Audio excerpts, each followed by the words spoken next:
Bago ka nag-asawa, pila imong edad? 84. Yung bago ka nagninyo, pila imong edad? 83. Okay. Pila kabuk imong anak ti? 5. 5. Asa na sila karon? Ang tulo patay.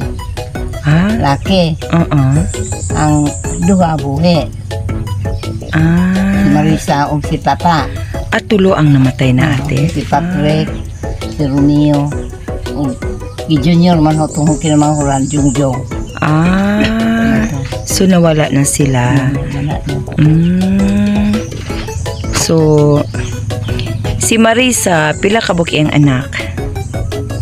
Tulo. Patay kong isa. Si Tata? 4. Usay kaluha. Kaluha dan isa si Manel. Lalaki ko di isa. So pila yung edad te nga nagminyo mo ni kuya? Si Perso mag-25. Ako po 17.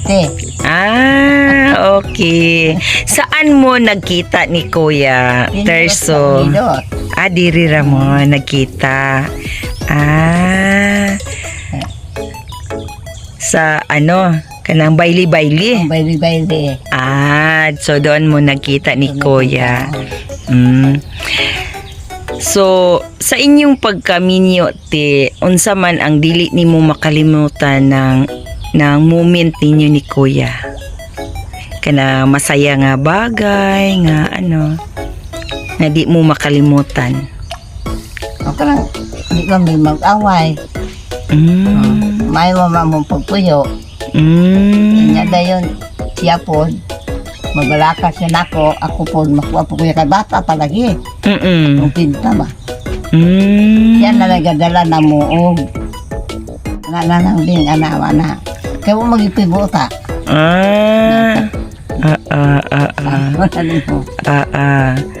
So, unsa ang pinakamalungkot nga pinagdaanan ninyo ni kuya? Kanang pinakamalungkot nga mga bagay. Kanang among bata. Kaya magsakit. Na mag-uon makukalima ko kay balong pa. Mag-uon magkukalima pa ko kay balong. Yan mo kuan. Yan mo bata. Ano po ko sa hugangan. Iya po kuhaon. Wala naman So, pila na mo katuig ti nga nag-ipon ni kuya? Kuan na. Dugay na kay. Ano pila na kay. Naipon ni 17 pagugo.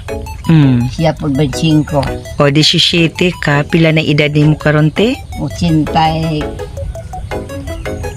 na. Gusto 83 sa. So, nasa size 60 plus na kayo kay year. Oh, wow ha. Sana all. So, ngayon, hingabot naman yung ka 83. Ate no, 83. Unsa may imong masabi kay sa Panginoon? Nagampo ko sa Ginoo. Paabot ko ng idara.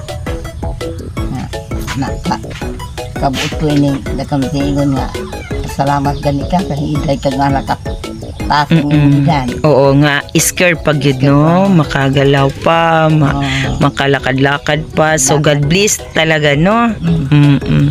So, yun talaga ang ano natin sa Panginoon, ipapasalamat kasi kana dili lahat ng tao nabigyan ng ganyan edad. 'Di ba? So, yun, no? Salamat kita sa Ginoo. Moabot niya ng idara nga anak. Kaluyan ko lang sa Ginoo. Kasi ang buhay ng tao nakadepende manggod sa kinakain. Kaya kung lagi kang kumakain sa masarap, mabilis din ang ano, 'di ba? Ang ano mo, buhay mo. Pero kung kinakain mo puros gulay, Gulay. ahaba ang buhay mo.